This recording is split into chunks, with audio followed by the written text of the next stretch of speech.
Acts, chapter 18. After these things Paul departed from Athens, and came to Corinth.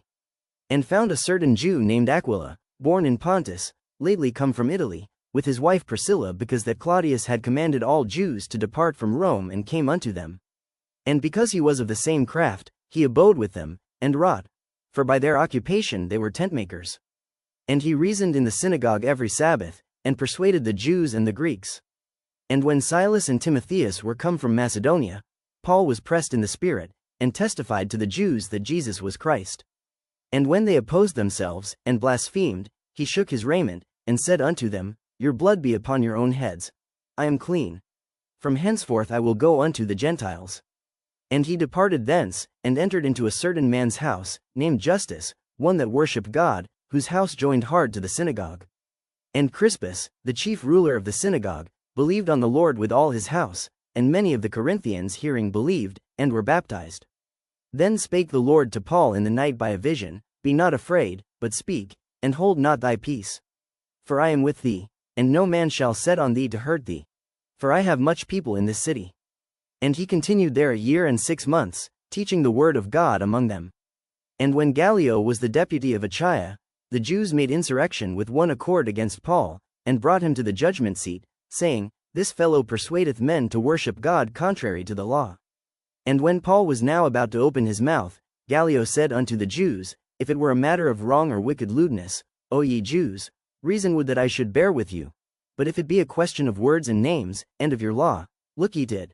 For I will be no judge of such matters. And he drave them from the judgment seat. Then all the Greeks took Sosthenes, the chief ruler of the synagogue, and beat him before the judgment seat. And Gallio cared for none of those things. And Paul after this tarried there yet a good while, and then took his leave of the brethren, and sailed thence into Syria, and with him Priscilla and Aquila, having shorn his head in Cenchrea, for he had a vow. And he came to Ephesus, and left them there, but he himself entered into the synagogue, and reasoned with the Jews. When they desired him to tarry longer time with them, he consented not, but bade them farewell, saying, I must by all means keep this feast that cometh in Jerusalem. But I will return again unto you, if God will. And he sailed from Ephesus. And when he had landed at Caesarea, and gone up, and saluted the church, he went down to Antioch.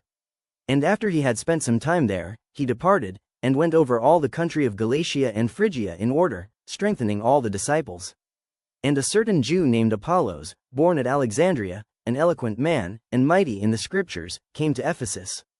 This man was instructed in the way of the Lord, and being fervent in the Spirit, he spake and taught diligently the things of the Lord, knowing only the baptism of John.